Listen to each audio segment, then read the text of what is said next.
wife and I went to see Victus Sunday night.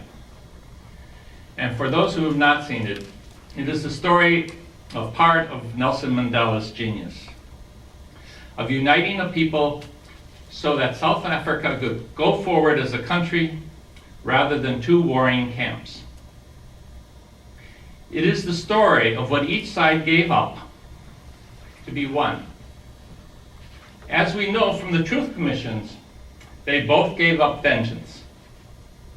The truth was told, but forgiveness for unbelievable horrors that were committed by both sides, rather than a Western concept of justice, of punishment. How to heal a community, and what is the role that forgiveness and understanding has to do with that process.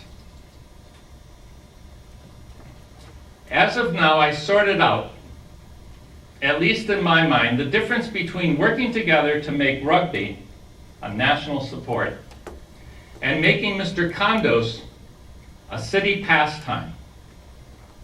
Rugby is a matter of a mental disposition of what you like to watch, and it's very different from the hatred expressed by a few and the blame by some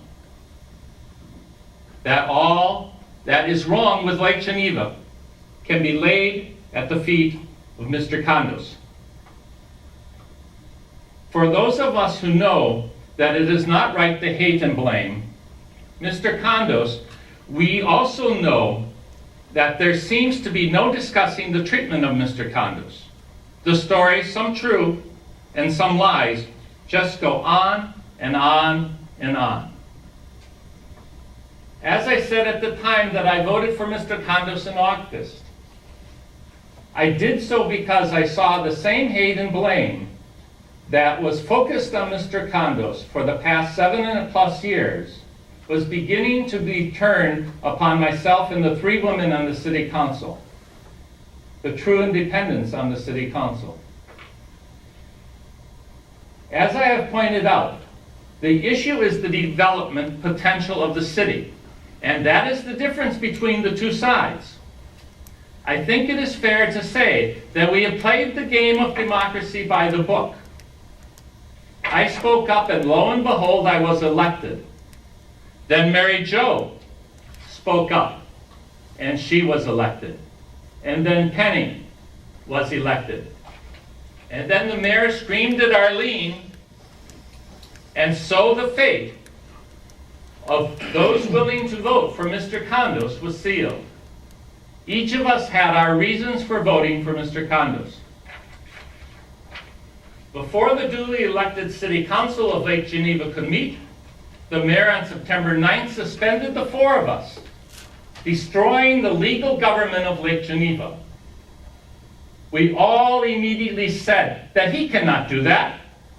We all know that the president and the governors do not have the power to suspend any, much less half of their elected houses of government.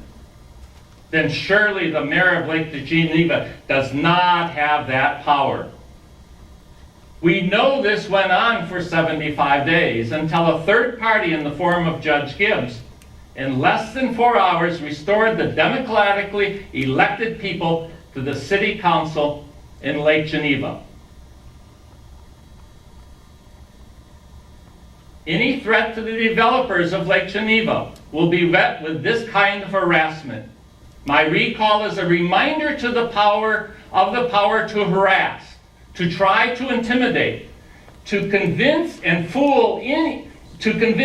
fool who would think that they would make a difference for good in Lake Geneva to run for office because they can be expected to be forced to give up their Christmas dealing with the issues of a campaign instead of the joy of the season with friends and family.